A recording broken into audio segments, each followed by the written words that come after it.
Okay, it's 6:30 p.m., the witching hour. I'm calling our meeting of Tuesday, July 7th, 2020. Diane Book wants me to do this every time. For the Wenham Town Board of Selectmen meeting, regularly scheduled at 6:30 p.m. And we begin with public input, items not on the agenda. We're going to limit this to 2 people, and that hopefully people we select have not previously had the ability to offer any comments. So, Jackie, you want to select a couple of people who hadn't been afforded the opportunity in the past? So Jack, why don't we do, if anybody would like to speak in public input, if they can just type in the chat function. And I'm seeing nothing right now. Okay, we'll move on to announcements then. Big deal is our annual town meeting Saturday, July 11th at 9 a.m. at Pingree Park. We're all crossing our fingers that the weather is going to be okay. Again, we're crossing our fingers. And that one of the announcements I want to make in regards to that is that I'm not sure that this was circulated, what I'm about to say widely. I had a call from a person named Kathy at the Council on Aging. And she's offering pickup services to anyone who needs a ride to Pingree Park. And you can call her at 978-468-5534. I'll repeat that. Kathy at 978-468-5534. And the first pickup is scheduled for 7:30 in the morning. Additionally, if residents with mobility concerns need transportation, you can call Jim Reynolds at 978-468-5529 for reserved parking accommodations. Let me repeat that. Jim Reynolds, who is our Director of Council on Aging, does a fantastic job, by the way. We're very lucky to have him. His number is 978-468-5529 for reserved parking accommodations. So if anyone wants to avail themselves of that opportunity, please do so. And they'll be happy to do so, as they are happy to do anything else.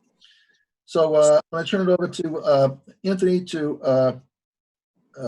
elaborate on our town meeting accommodations. I think you're on.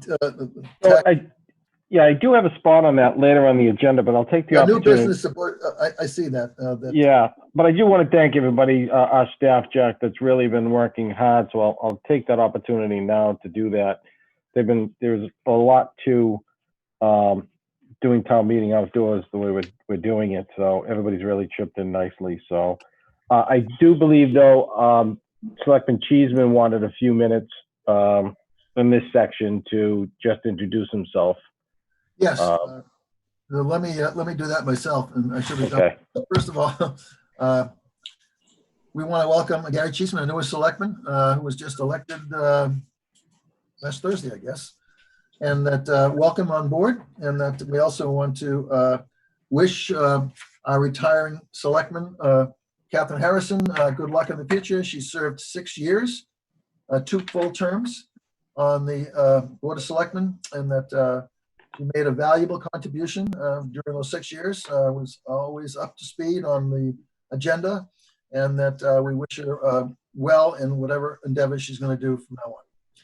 And that I turn to Gary and welcome him. Gary, you want to say a few words? Well, thank you.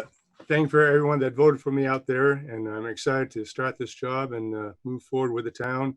And going to be a busy annual town meeting, but I think the next thing on the agenda is the vacancies. So we had several people step up to take positions in the town, but I think, Jack, you have the list of 42 vacancies that we still need to move forward with and fill with volunteers.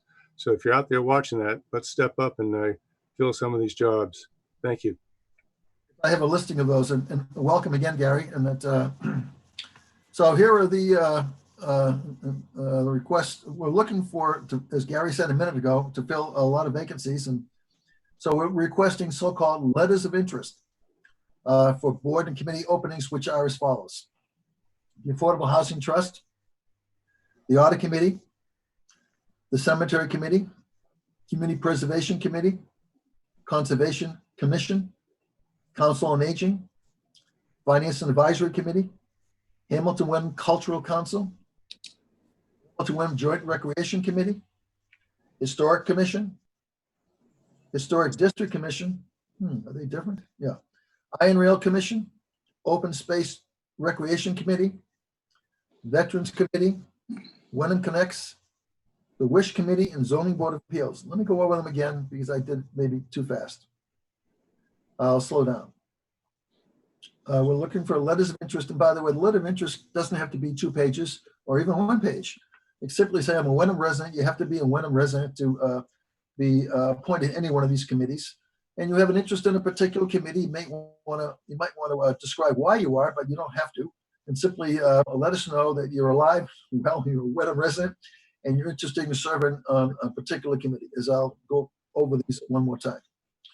Affordable Housing Trust, Audit Committee, Cemetery Commission, Community Preservation Committee, Conservation Commission, Council on Aging, Finance and Advisory Committee, Hamilton Wenham Cultural Council, Hamilton Wenham Joint Rec Committee, Historic Commission, Historic District Commission, Iron Rail Commission, Open Space and Recreation Committee, Veterans Committee, Wenham Connects, Wish Committee, and Zoning Board of Appeals. So please send your letters of interest in so that we can evaluate these and fill these appointments, which we ordinarily would have done in May, but because of the COVID-19 virus and delaying everything, we're only getting around to that now. So I think that tees you up, Anthony, for your next.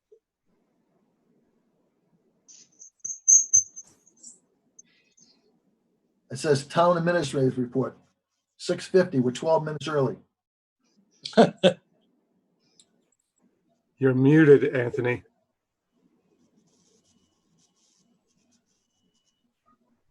I guess that was this report. Yeah, that was yeah, Jack. I just wanted to thank, like I said, everybody about the town meeting, all our staff. So we're going to talk about that, and I'm sure there'll be questions later. So that's the big thing. So we can just move on to the consent agenda and move forward a little bit quicker because we may need that time at the end. Okay, I'm ready for you, Jack. Consent agenda. John Clemency, fire away. Yes. All right, we've only got one item on the consent agenda this evening, but I'll make the motion. I move that the Board of Selectmen vote to approve the consent agenda, including the following open session meeting minutes of June 16th, 2020, and of June 23rd, 2020. Do I have a second? Second. Any questions or concerns? Hearing none. All in favor? Aye. Gary, yes. Aye, John. That's Very good, it. John. Thank you very much. Okay.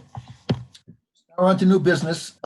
We've already welcomed Gary Cheeseman as our newest member, and most people know following the Board of Selectmen that all new members get to appointed to as clerk, and that so Gary's aware of this and is willing to serve. And so I'm going to make a motion that the Board of Selectmen appoint Gary Cheeseman as the clerk for the town of Wenham Board of Selectmen. I'll second that motion. Gary, do you accept that I appointment? do. Thank you for the nomination. I accept. Okay. All in favor? Aye. Aye, John. Aye. Congratulations, Gary. Secondly, that this is the time of the year, actually usually it'd be earlier than this, but we have a so-called reorganization meeting of the board itself. And with the acquiescence and permission of my two selectmen colleagues, I'd like to postpone this reorganization meeting till after town meeting and a subsequent Board of Selectmen meeting. And that if both the selectmen are in agreement, we will do that. Jack, I think that's probably very appropriate since we've been struggling quite a bit just to figure out when we would vote, when we'd have town meeting, what do we do about the town meeting? I think there's a lot to be continued under your leadership, and you've been showing incredible leadership. Well, we're gonna take this up at a subsequent meeting after town meeting. I don't know how long that's going to last. But anyway, Gary, you okay with that as well? Okay with that. Yes, let's get through town meeting first and then worry about the other stuff. Good. So our meeting would not be complete without an update from our public health nurse, Mary Beth. Hi, good evening, everybody.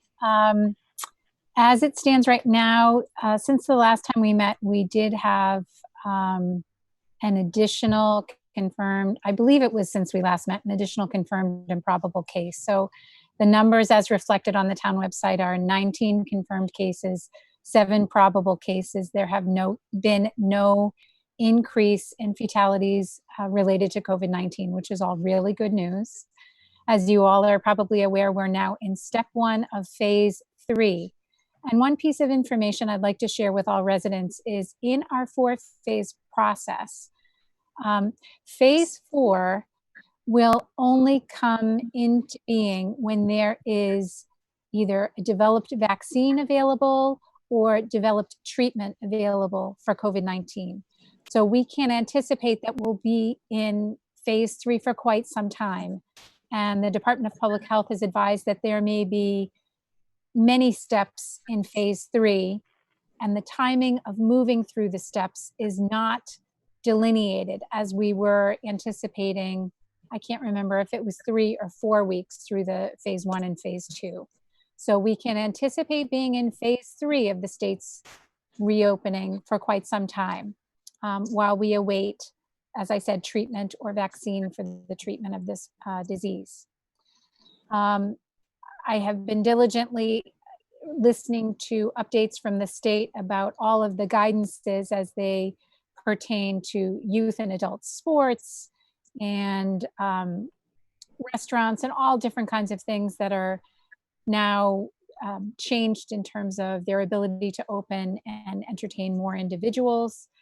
What I would encourage all of us to remember, I know I'm sounding like a broken record, but I think it's important as we continue to move through this, the everyday prevention measures continue to be extremely important for controlling the spread of this virus. And so what we are all encouraged to do is we're all safer at home. We are encouraged to go out and get recreation and exercise so that we can stay healthy physically as well as mentally as well as socially. When we do go out, to physically distance at 6 feet from one another with people who are not of our household. Household members, you do not need to physically distance, but for people outside your household, please keep 6 feet of distance. If you are out and exercising or at a park and physical distancing is not possible, please do wear a face covering over your nose and mouth, fitted well over your nose and mouth to protect others from any potential spread from droplets of your coughing, sneezing, talking, laughing, breathing. And washing hands every day, frequently washing hands with soap and water is ideal, and that's the best practice. If soap and water are not available, using 60 to 70% alcohol, whether it's isopropyl or I can't remember what the other one is off the top of my head. Rubbing it into the palms of your hands for 20, thank you, ethyl alcohol or isopropyl alcohol for 20 seconds with friction until the alcohol is absorbed into your skin. So those are the things we need to be very, very mindful of. And looking forward to town meeting on Saturday. I feel that we've done some excellent planning to make an outdoor meeting safe for all attendees. The chairs will be spaced appropriately. There will be, we'll be outside. We're not inside a building. And so we have the fresh air to disperse anything. So I will be attending along with the 2 other voting age members of my household, and would encourage all residents who are willing to attend. And if anyone has particular concerns that they would like addressed about that, I would encourage you to please, you can email me or contact me via town hall, and I'd be happy to talk to you about whatever your particular personal concerns are. Thank you all for doing a good job to do your part to continue to minimize the spread of this virus. One other thing I would like to say is that during the time that we've all been at home, I am handling more reports of tick-borne infection in Wenham. So do be mindful. We have some information on the town website about tick-borne disease. We do have ticks that carry a variety of tick-borne illness. Most people are very familiar with Lyme disease, but we also have anaplasmosis and babesiosis in Wenham ticks, which can make people feel very unwell. So do, when you exercise, be mindful. You know, there are certain things like wearing longer pants, tucking your pants into your socks. But everyone, if you're outside, whether it's gardening or walking or hiking, do a good check of your body every day to be sure that you don't have any ticks. The faster you get a tick off your body, the less chance there is for the tick to transmit any infection to you. So thank you very much for your attention and all your goodwill during this very difficult time. Any questions? Gary and John, do you have questions or comments from Mary Beth? No, thank you very much for the update and the continued vigilance on with all of our concerns in hand. Thank you, Mary Beth. I think anybody that looks at the evening news at other states know how bad this can expand again if we don't continue our precautions. Thank you, Mary Beth. Thank you. Gary, I apologize. That was your agenda item, but I've skipped over Mary Beth twice in the past, and I was just nervous of having it done again, so I didn't want to alienate her again. But Gary, you're up next with appointments. Okay, appointments. We have one appointment tonight. It's William Wiles to be the burial agent who handles all the cemetery plot sales, but more importantly, supervises all the internments in the Wenham cemeteries. So the Wenham Cemetery Commission has unanimously voted to recommend that we appoint William Wiles as a cemetery agent, and I'll make the motion here. I move that the Board of Selectmen appoint William Wiles as cemetery agent for a term beginning July 8th, 2020 to June 30th, 2021. I'll second your motion, Gary. Any comments? All in favor? Aquilum, yes. John, yes. Gary, And thank yes. you very much, Mr. Yeah. Wiles, for your continued service to the town. Gary, thank you for flawlessly handling your first assignment. All right, first motion, all right, and it passed unanimously. Okay, John, update from the Iron Rail Commission. Okay, I hope I have, I have Ms. Kavanaugh on with us.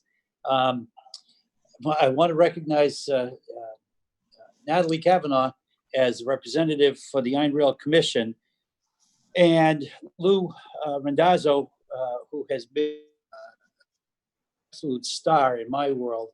He not only stepped up to fill an open position on the commission, to become the chairman as well, vote of the commission.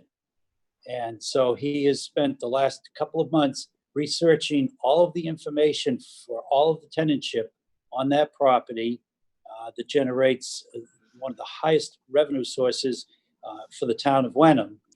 And the control is under he and Natalie Kavanaugh and the rest of the board or commission to take care of for the town of Wenham.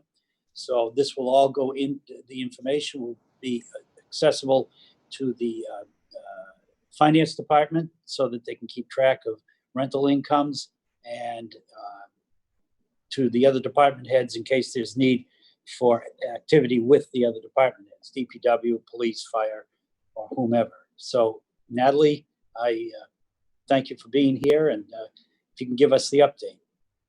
Actually, John, Lou is on the phone. I just unmuted him. Yeah, I just unmuted you, Lou. You should be able to. Can you hear? Can you hear me? Yep. Oh, great. On behalf of Ted, Natalie, and I want to thank the board for giving us a few minutes to update them on the Iron Rail tenants. And also on behalf of the Iron Rail Commission, I want to welcome Gary Cheeseman to the board. We look forward to working with you. We're very excited. I also want to thank Nikki Anthony, and Jackie for all of their help with the Iron Rail Commission. I mean, during a very busy and difficult time, they went the extra mile for the Iron Rail, and we really, really appreciate it. We couldn't have done it without them. And, you know, I know how busy everyone is. They went the extra mile. So I just want to acknowledge them. I want to give a brief, Natalie, I want to give a brief update on the Iron Rail tenants with respect to the COVID situation, which has been very difficult for them. And I'll go through that right now. Just a breakdown of what's going on with the tenants. Of the 5 core tenants in the main building and the fields, 2 have made all the rental payments. And of the 5, 3 tenants have missed 3 payments due to basically being closed. The outstanding balance of those missed payments total around $34,282. It also appears that one of the core tenants has been paying an incorrect amount since July 2019, and the outstanding balance resulting from that incorrect payment is around $1,000. The Iron Rail Commission, with the help of Nikki, sent letters to all the tenants, basically just to introduce the Iron Rail Commission and to let them know that we're here. It also went through the tenants that have outstanding balances. It requested that they contact us with their plans to make up the outstanding balances and their plans for reopening. Those letters went out, and we have already heard back from all of the tenants. And I'll summarize basically what their comments were. In summary, the tenants told me that as of today, they have all reopened under the current guidelines. The tenants with outstanding balances have said that it's really too soon to assess, the back rent payments and when they can make them or if they can make them, because they're just getting back on their feet right now.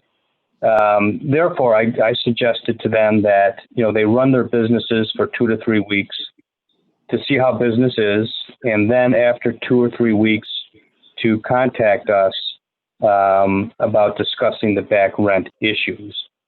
After that happens, the board would go back, the commission would go back to the board and give them another update and kind of talk about what to do with those outstanding balances. So it appears that it's kind of too soon to really assess whether when or if they can make the back payments. But again, in 2 to 3 weeks, I think they will have a better sense, and then we can revisit the issue.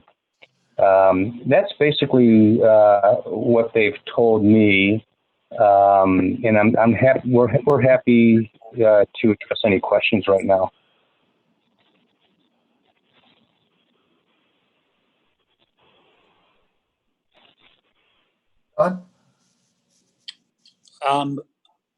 You've done a fabulous job, Lou, and the rest of the crew, and then to hear that the tenantship is all still in place and not abandoned ship makes me very, very happy to know that we've got strong tenantship there. So your work is not unfounded. Yeah, yes, sir. And I like I said, I spoke to all of them today, actually, and they still, they do want to make, I'm confident they want to make a very good faith effort to get back into business. We actually had one tenant that had an outstanding balance actually made their July payment, I think yesterday, in the show of good faith that they really are committed to staying there, and they are committed to address these outstanding balances. So I'm very encouraged by that. Harry, do you have any questions? No, I just comment that certainly they've been very good tenants in the past, and I think the town should work with them, try to keep a rather unique rental property full up. So thank you, Lou, for your efforts there. Yes, sir. Thank you, Lou. If nothing else, we'll go on to the next item, which is, John, you want to introduce Margaret Hoffman for some land use projects?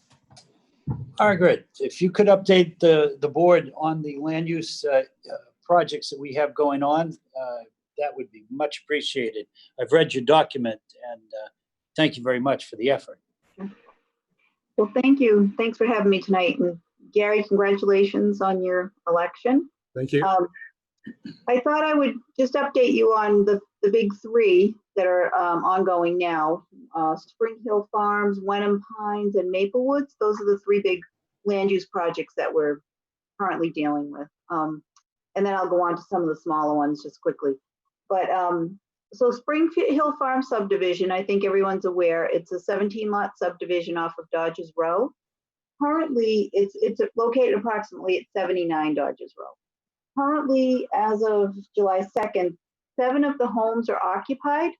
5 are in different stages of construction, but do have their building permits, and then 5 have not yet pulled building permits. Recently, the project has had some issues with erosion control. I don't know if anyone's familiar or heard anything about that. Back in February, we had a really large storm that washed a lot of silt down, and the silt got through the barriers and out into the Longham Reservoir. Since then, we've worked with the developer and our peer reviewer to ensure that the erosion control is in place. It's taken us a lot of back and forth. It's been a lot of work, but we did get it to a point where it's working well, that there's no further erosion going into the reservoir especially, and they've actually been able to capture almost everything before it reaches the bottom of the hill. If anyone's been over there, you're probably aware that it's quite a steep hill. One other part of this, the project's required to have at least 2 affordable units. The planning board decision, the original decision said 2, but hopefully 3. So we don't have a lot of teeth to require 3, but they've started to do some renovation on 83 Dodges Row, which is the small house that was part of the subdivision, part of the property. It's a small house on 80, right on Dodges Row. It's got 2 bedrooms. So they started to do some updating to that. And they've actually hired MCO Housing from Harvard to do their lottery for that property. We were anticipating that possibly by the end of the year, it should be ready to be sold. They sent their local action unit application to DHCD. And the selectmen signed off on that application. The DHCD responded asking why that unit is not indistinguishable from the other units in the development. That's part of the requirement for DHC, particularly on a 40, if it's a 40B, which this is not. So I'm waiting for them to respond to DHCD and let DHCD tell us what the next steps are. I do think that the house will qualify to be on our SHI, hopefully by the end of the year. I do anticipate the developer is going to want this to be accepted next spring at town meeting as an accepted roadway. We don't know for sure whether they'll have everything done, but they're moving forward pretty quickly, and they're keeping within the parameters of the plan pretty much. So we're keeping on top of that. The next project, Wenham Pines, which I think you're all familiar with, in December, they had applied to the planning board for a reduction in the size of some of the units. I think everyone's aware that they have not been selling well. So they came to the board to see if they could reduce some of the units and offer a smaller unit. Some of the feedback they'd gotten from potential buyers was that the units were just too big. And some people wanted to see 1 story. So the planning board did allow them to reduce some of the size of the units and offer about 2,400 square foot unit. I heard from the developer that they did close on one unit at 2 Pine Hill Road in April, and there are 2 additional units, 10 and 12, that are under agreement, and they're trying to get those closed in August. The pandemic did push them back a little bit. They were not working for a couple of months. There was no one out there doing any construction. So they hope to continue to do their marketing and hopefully sell some more units. They there are 2 affordable units on that project. I think you're all aware it's the farmhouse that sits out on Main Street. They had to reduce they had to change the requirement for the age restriction on those units based on DHCD guidelines. So we don't know when those units will be done. They're not required to have the affordables done until they come for their 10th building permit, I think. They're not there yet. We think this is going to be a longer project. We don't have any real time frame for when this is going to be complete. So that's those 2. Maple Woods, the ZBA closed their hearing and issued the amended decision. It was filed with the town clerk on June 30th, which started the 20-day appeal period for that decision. That ends July 20th. The board utilized Adam Costa as town counsel, Judy Barrett as a consultant. She was paid for with a technical assistance grant from Mass Housing Partnership, and Weston and Sampson was the peer reviewer. All 3 of them were involved in the original project, so we felt it was the best idea to bring them back. They were all familiar with it. The amendments for the decision were determined by the settlement agreement between the developer and the neighbors that brought the appeal. So the final project is a 45-unit, 1-bedroom apartments in a 2-story building. All the units are now age restricted to age 62 and over. They'll all be restricted to low or moderate income eligible applicants that comply with the HCD guidelines. And there is a local preference for up to 70% of the units. And that will be determined by the Chapter 40B guidelines. All of those units will be counting on the subsidized housing inventory once it's complete. So we were pleased that the ZBA got through that. We did have a lot of help, and you know, it's now sitting with the town clerk. We don't expect any appeals. We hope that will move forward. The other project that the planning board's working on is a 60 Arbor Street definitive subdivision. They had been before the board prior to my getting here, and when I started here, it was about almost 4 years ago, the project was denied, and then it was appealed by the applicant. It went through a couple of years of litigation, and the town did win that litigation. They've brought back the project and are requesting a similar project, but with some amendments. The board's gonna finally open that hearing on Thursday. There's no, we didn't open it prior to this because Don Killam, his term was up and he was not gonna run again. So we didn't wanna start the project without having at least 3 board members. 2 of the members are recusing themselves because they are abutters to the property. The other thing that we're working on in our office is we're working with the Affordable Housing Trust, and I've been in contact with the chairman to discuss the possibility of a housing production plan. The Affordable Housing Trust had done their Affordable Housing Trust Action Plan. And at the time, I wasn't clear why they didn't move forward to create an actual housing production plan. But it wouldn't take much for us to do that. And by having an affordable housing, a housing production plan, it gives us a little bit of a little edge on the 40B issue. If our housing production plan is approved, as long as we're working towards that plan, we can, if a 40B is presented, if it doesn't fall within that plan, the ZBA is within its rights not to approve it. Right now, just a little bit of information on the SHI, the subsidized housing inventory. We just had the Habitat for Humanity project counted. So those 2 units were counted. They're in construction. We're currently at 9.12%. That's with the 2010 census figures. The 22 estimates for year-round housing units, we imagine we'll probably be adding about 50 units, bringing us up to about 1,454 units. So we'll need about 145 to be affordable. Right now we have 128, so we only need 17 to reach that 10% goal, even with the 2020 numbers. And once Maplewood's added, that'll give us 45, putting us at 173 units. Will be around 12%. So our subsidized housing numbers are good. And I think in comparison to many communities in Massachusetts, we're really good to be at 9.12% for such a small community. So that's what I have on our, the big projects that are currently in the land use office.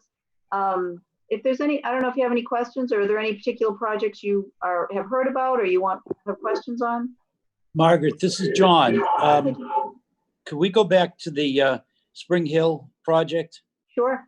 Now, I visited that site twice, and I did not realize, or have not realized until you said this tonight, that was going to be a town-accepted road.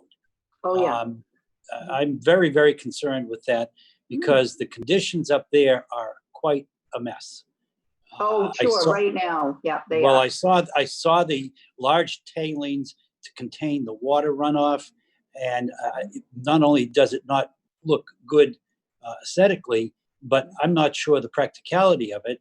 And has anybody talked with Bill Tyak and DPW, because we're going to have to maintain that road. There's going to be some serious problems up there because that's a very, very steep it is grade. Yeah. No, I understand your concerns, John. Right now they're in construction phase. So there's no sidewalks in, there's the drainage structures are in, and we're working on them. And Bill Tyak certainly is well aware of what's happening with those. I anticipate like a lot of subdivisions, if you recall Settlers Lane, once I know this one's not quite the same. It is a steep hill. But once they should make a ski mountain out of it. I know. I was surprised at the steepness. But once the final coat's on and the sidewalks are in and the landscaping is completed, there will be quite a difference from what you see today. And we would not accept the road unless all of that it was built to the standards that the town can accept. Let me ask another question to the same point. What does the runoff drainage consist of? Are there storm drains? Are there going to be, gradations into the pavement to slow the water down so that it doesn't run right by the storm drains? Well, there are, the sidewalks will add some granite curbing that will direct the water into the catch basins that are existing today. They've got the catch basins working now. And once the lawns are in and things, there won't be quite as much runoff as you see today. But it does go into a major, there's a detention basin there that seems to be working well. But yeah, we definitely have engineers who are looking at it. Okay, I see. Once I went up there, I could clearly see why the project was shut down because I thought it was springs coming from the hill itself or under the ground.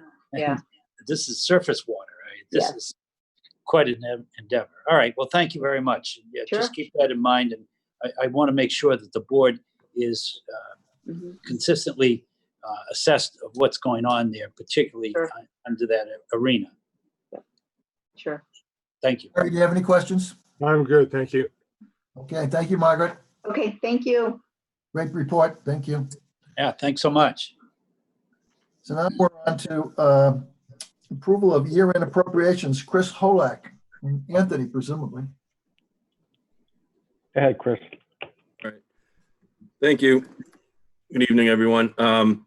So every year, this is something that we've been able to do more leniently since the Modernization Act passed 3 years ago. But in accordance with Mass General Law, Chapter 44, Section 33B, with the, both in agreement from the FinCom and from the Finance Committee and the Board of Selectmen, that we can do year-end transfers from budget line, from any budget line except school or municipal light to any other budget line that got overexpended from May 1st to the first 15 days in July. So this year there was 7 accounts that we're requesting year-end transfers to. The legal expense, we're requesting $10,000. There was just an increase in labor council and land use expenses. That too, that estimate was based before we had our June bill. We ended up getting our June bill and it came in less. So we won't need the full 10,000, but it was already approved by the Finance Committee before we had the June bill.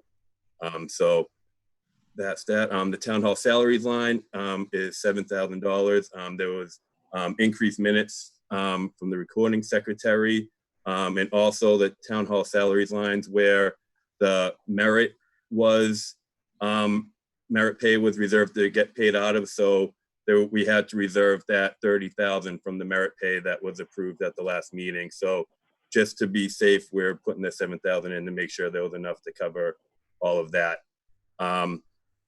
Then for the ECO retirement and the joint recreation, every year, that was from added expenses from fiscal year 19. So we have the assessment that we pay in 19, and Hamilton had the actual expenses came in more than what we actually paid. So in the first bill of the following fiscal year, we do a reconciliation and we make up the difference for that. So that's what those are for.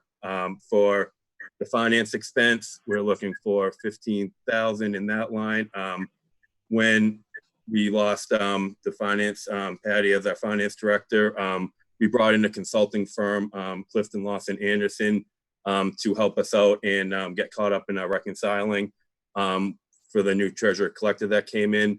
And then we also had an unbudgeted bond issuance fee for when we reissued that we didn't budget for in there that we paid out of the finance expense line for the Iron Rail band reissuance and the new Longfellow band issuance. And then last is the water expense is requesting $5,000. That is from increased electric costs from running well 2 to keep up with the excessive demand for water.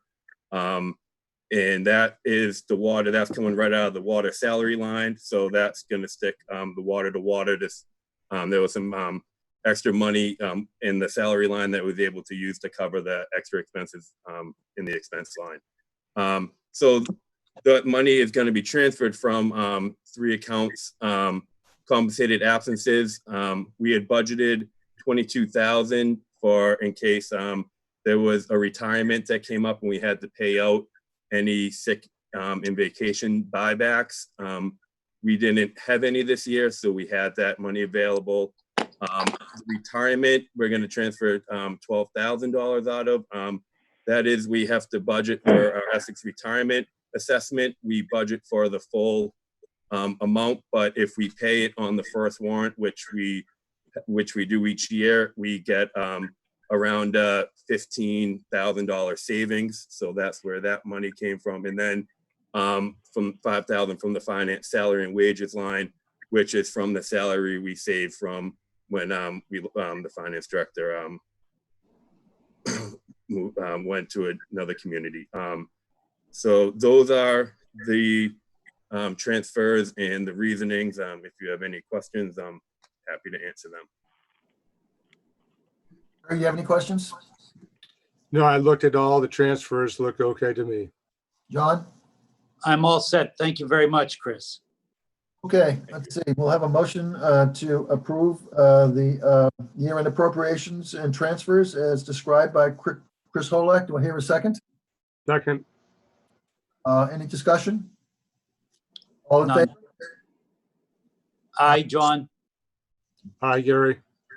Unanimous. Great.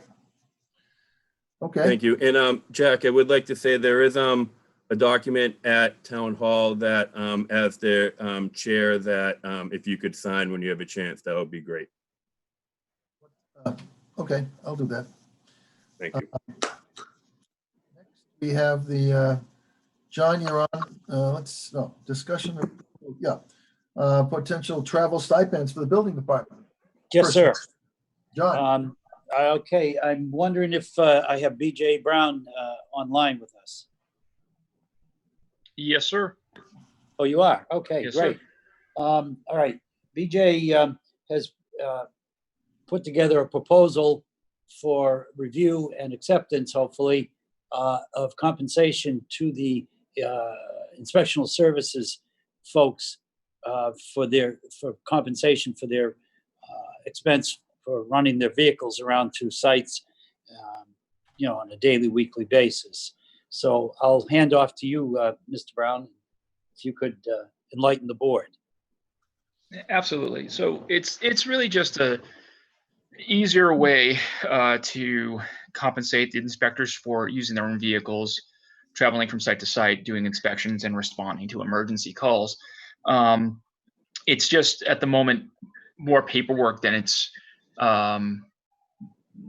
worth doing sometimes, because you have to literally sit there and take emails and your notes and calendar from one from Hamilton, one from Wenham, and then if you've done other things on the side, dealing with myself, specifically dealing with National Grid or a homeowner with I have to deal with something as the inspector for, or a fire call from either the Hamilton Fire Department or the Wenham Fire Department.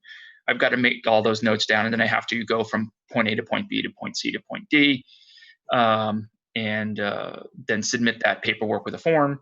And it's just a little more than it's just trouble to deal with more paperwork. So my proposal is that we streamline that system for everyone, not just the inspectors, but whoever has to calculate and deal with that, to just some figure that the board can come up with, that will compensate the inspectors for traveling with their own vehicles without the cumbersome paperwork involved. Great. Are there any questions from the board? Have you seen the proposal document? Yes, read through the whole proposal and certainly support it. I don't see any reason to have a very complex paperwork trail for trips that are just within the town limits here. So. Okay. Jack, well, I've read it as well, and I think it's satisfactory and certainly accomplishes the streamlining that BJ described he wished for. Okay. What would you suggest, Jack? How do we make a motion? Make a motion, John. All right. I move that the Board of Selectmen accept the proposal by the Inspectional Services Program for compensation. Let's see. All right, BJ, you have $144 per month. Is that correct? Yes, sir. What I had used is I used figures in the proposal that I thought 10 miles a day would equal out to. It was this easy number to deal with. I'll leave the that up to you guys. I think that's a fair number. I think 10 miles a day is fair. But again, that's up to your discretion, not mine. Well, I understand you reviewed this with Angelo, the building inspector himself, who's got many years of experience with all of this. Yes, sir. And you've communicated with other towns as well. Yes, I have, and I'd like to take a second to thank Chris, because he listened to me and he reached out to some other communities to get some information as well, and he was incredibly helpful. So I just wanted to publicly thank him for his time. Okay. Gary, do you have any questions? No questions. So we're going with a 144 figure? Yeah, $144 per month, or $28.50 a week. And that would be for the year of 2019 budget year. Is that correct? No, 20, I'm sorry, 20.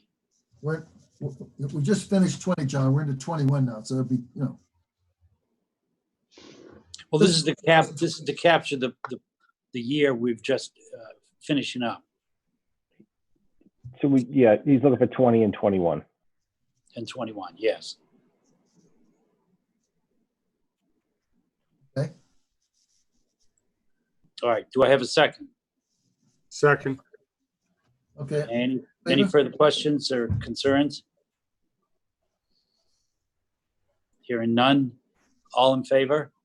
I'm sorry, John, I couldn't get myself unmuted. It's Jack. Okay. Yes.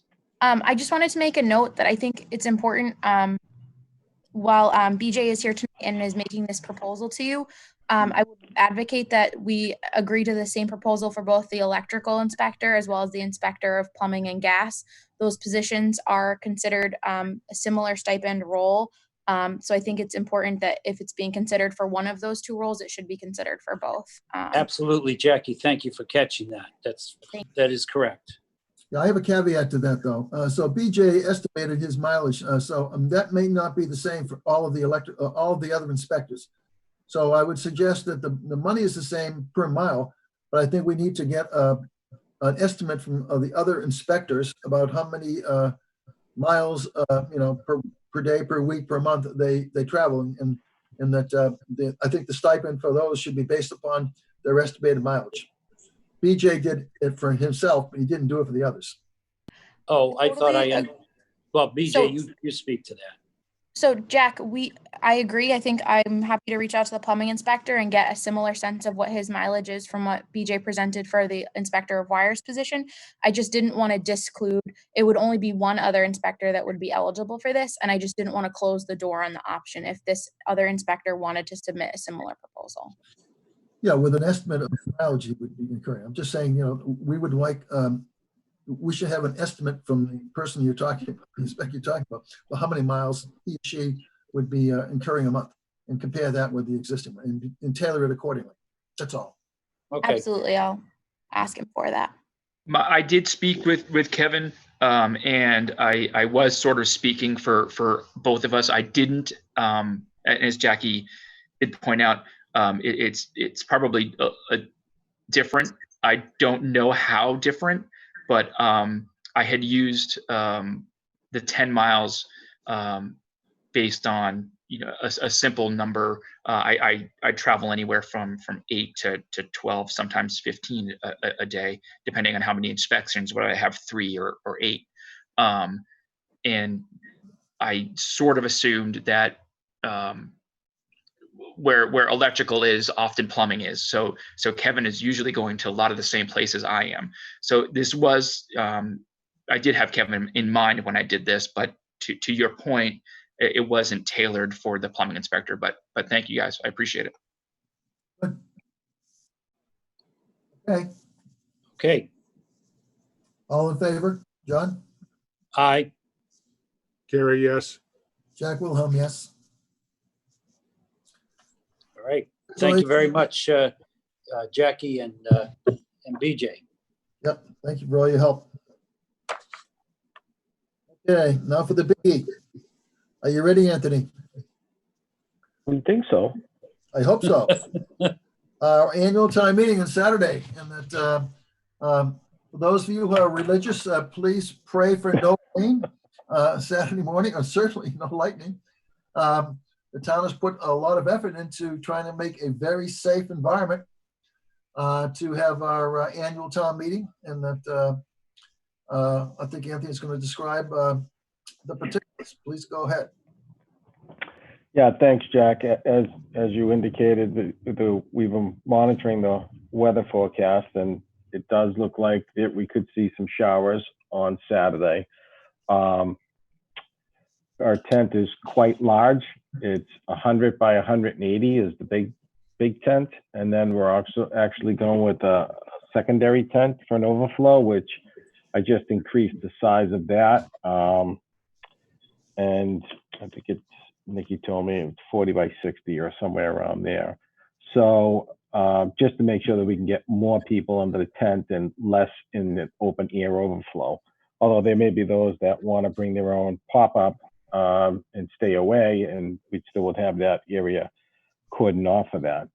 So here is our final diagram for what town meeting is going to look like. So the box to the bottom, just to go through it, voter check-in begins at 7:30 a.m. for those early risers. Parking will be right here at Pingree on the grass. So you come in from the Main Street parking entrance, or the secondary parking is at the library, the Hamilton Wenham Library. So we have a drop-off area on the Porter Street side.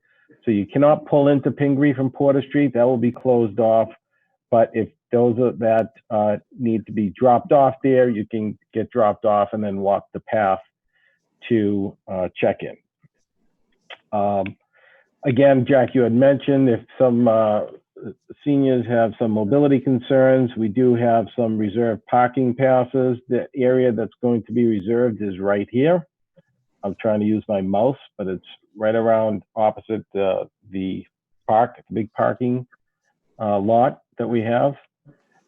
Voters are urged, please wear a face covering and bring your warrant book with you, as we don't have copies available. They can be printed off the website though. So as people park, our DPW staff is responsible for parking the cars. So a police officer will direct folks to the parking attendants, which will be a DPW staff, so they can show them where to park. They'll cut through here with space that says line form for parking.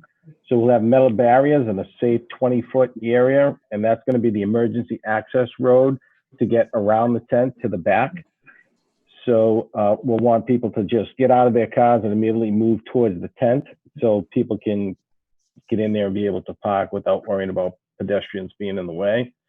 The police, as I said, are going to handle all our traffic concerns, and as well as having obviously some right at the tent too for public safety purposes. The fire department is going to be manning a medical tent, which is indicated right here, and it's red, called medic. They'll have the ambulance, we'll have the ambulance present with us, so that will stay at Pingree Park. And that's part of the reason why that we're leaving the Porter Street side open. So if the ambulance does have a medical situation, then they can get access out of Pingree. We will have water, we will have masks, we will have hand sanitizers. So those that need a mask, we certainly will have those. We will have restrooms at where the right near Cheeseman Field. We have those restrooms, and then we're also ordered some extra porta potties too. So obviously the goal is start where we have 5 check-ins. One of the things that we found Hamilton and other communities that they had these long lines. Well, we learned from that, and we increased our people that check in from 3 to 5. And Diane also has that done electronically. So we feel confident that we'll be able to move people through that line and into the tent. Once directed into the main tent, we're going to fill from the front to the back, and the firefighters will be inside the tent as seating attendants, ushers, and making sure that and I'll show you the inside of the tent, how it's set up. But we're going to seat from the front to the back. After town meeting, we're going to ask everybody, the moderator is going to ask everybody to please stay put. We're going to dismiss orderly. We're going to go from the back to the front. So this way we'll take one row at a time, not to create a crowd. So it might just take an extra, and we're going to ask people, once you start leaving, please don't congregate in the outer tent or right outside, because we want people to be able to leave and not feel like they're in a crowd. So we're asking everybody, once you leave the tent, just go to your car, and our police, DPW, and fire staff will get everybody out safely. So what the inside of the tent looks like, just so people can see.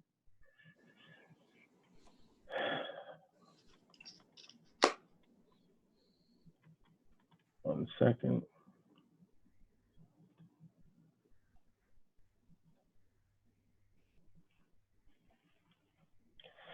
So another thing we found was a lot of communities were setting up single chairs 6 feet apart, which is what the recommended social distancing is. But there's folks that are husband and wife or that socially distance within their family. So what we decided to do is do 2, 2, 1. You can see that. So people were just pulling chairs together in those other communities. So what you had is a tent that had a lot of extra space, and it's open on all 4 sides. So we just figured we'd put some chairs together for those that are coming with 2 or more in a household, that they can be closer together because they're socially distanced. Socially distancing together. So this is that screen checking area. This is where the checkers will be. There's going to be 5 in here, and then you'll enter into the big tent. So the line will actually form around here like this, and then there'll be a line coming this way from the Porter Street side. And the secondary tent will be down here, connected here, where we'll put the, we'll start with putting staff there, non-Wenham registered voters. And then if we need be, we'll put registered voters and move our non-voters off to another portion of that overflow tent. So this big tent handles 374, and the secondary tent, we didn't have a number as of today, but I'm guessing probably another 75. So I think we're in better shape than a lot of communities, I think, as far as being able to fit people under the tent. We did go with a really large tent, so this is much bigger than what Hamilton had. Again, thank you to our staff, Nikki, Jackie, Diane, Bucco, Chief Perkins, Chief Kavanaugh, Jeff, Kevin, Mary Beth Ting, who's played an important role, Jim Reynolds, our ADA coordinator, who has consulted with us during this process. It was really a team approach to putting this together, and it'd be nice if we had a 70-degree day, no rain, but it looks like it's going to be in the low 80s, some precipitation, and it's going to be a little humid, so it'll be a little sticky. But we can't control the weather. The only thing that can dampen town meeting is if we have lightning. Then we have a different situation on our hands. So let's hope that doesn't happen, and that's not in the forecast. Any questions? Our team's all on, so if it's a public safety related question, they can answer it, or anything else. One question you ought to cover perhaps is when is the tent actually going to go up, and how are we going to keep the tourists away between then and Saturday morning? So the whole process is starting to set up tomorrow. It'll start for the next 3 days. So Chief Perkins can speak, or Deputy Chief DiNapoli, that they've assigned a little extra attention. Chief, do you want to? Yeah, sure. We pretty much have those bases covered, sir, and we're going to have it round the clock. Once the valuable equipment is there, in the initial stage while they're setting up, it'll just be the tent itself and some folding chairs. But as soon as they bring any equipment of value, like the sound system, etc., we'll have someone there 24 hours. Thank you. Well, And of course, I'd be remiss to not to forget to mention that all of this is not an expense to the town. It's all going to be CARES money that is paying for town meeting. Good job, Anthony and crew. the team. The team did a great job. And this will probably cost us, I'll give you a final number, but it's probably going to be close to $50,000, I would bet, by the time we're done, just for this, hopefully, which is just an hour and a half. Well, we certainly made an investment in this, so I would encourage, along with the other Board of Selectmen, for the people to turn out, that we've taken all the precautions necessary. So let's turn out Saturday morning and get this meeting done. Good Yeah. promote. Yeah, another thing, we will have a little area in the front row that we're going to reserve for the school committee. And there was a question on the chat that's asking about Wi-Fi. So I know I mentioned that originally, that there would be Wi-Fi. We just couldn't make that happen. It was too difficult to do, and Sprint just, it wasn't going to be powerful enough. So we won't be able to offer Wi-Fi.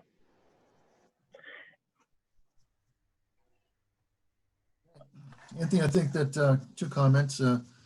Congratulations to you and your staff. I'll congratulate you more sincerely after the meeting is over, but it's well thought out. And that I think one of the reasons we wanted to delay the annual town meeting with some chagrin is to make sure that we could learn from other towns. We've never done this before. We've never had an outside meeting.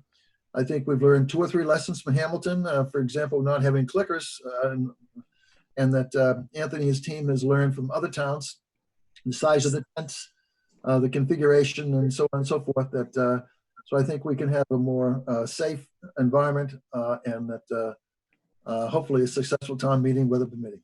So thank you very much, and we'll for you and your team's work, and that hopefully, as Gary said a minute ago, we're looking for a good turnout, a representative good turnout from the town. And that yeah, and Jack, just in the event that we did have that we needed to cancel, how we'll do that is we're going to utilize our reverse 911 system. So in the event that something happens crazy on Saturday morning, we would do an early call to just let people know that town meeting would be postponed, but we're not counting on that needing to happen, but that's how we'll be able to let everybody know. I think the emails I saw this afternoon was we'd make that call before 3 p.m. Friday, right, Anthony? Yeah, but you never know if we have a lightning storm at 8 o'clock that is a game changer. So, but I think Tony Tahari, who's the town moderator, who's in charge of this, suggested 3 p.m. would be the and you know, it's his call, and I think that was a good call. A good right, time. yeah. And Tony doesn't anticipate a little rain being in the way because that's what the tent is for. So that's right. It's really that only extreme weather. So yeah, I wouldn't expect that we're going to be canceling by Friday at 3. But yeah, it's the moderator's call at this point. It's his meeting. So one last comment, Anthony. Who should people call at town hall to get more specific answers to questions they might have about safety, seating, parking, and so forth? Is there a particular number they should be calling other than yours? You know, they could, I feel confident that any one of our teams, so they could call the town clerk's office, she's super, they could call the council on aging, Jim's been with us the whole way. No, but the parking, you went through a lot already this evening, and so that someone might have a particular question about parking, the lavatories, whatever. Should they just call the general number of town hall? Or yeah, just call the town admin, call my office, and we'll triage that to the person that needs it. It's the number will be 978-468-5520, extension 2. There you go, everybody, extension 2. Because I'm going to get that call, and I want to know where to direct the number. It'll be Well, you. I was gonna give him your number, Jack, but I figured that might not be a good idea. So. Oh, come on. Well, it would impact your raise, Anthony. But all right, I think that concludes our business for the evening. We did it in an hour and 10 minutes, not bad. And I was expecting a more lengthy meeting. So I'm going to move that we adjourn the meeting. It's now 7:40. Do I hear a second? Second. All in favor? Aye. Aye. Aye. Thank you, everyone, for joining us. Have a good evening. Thank you.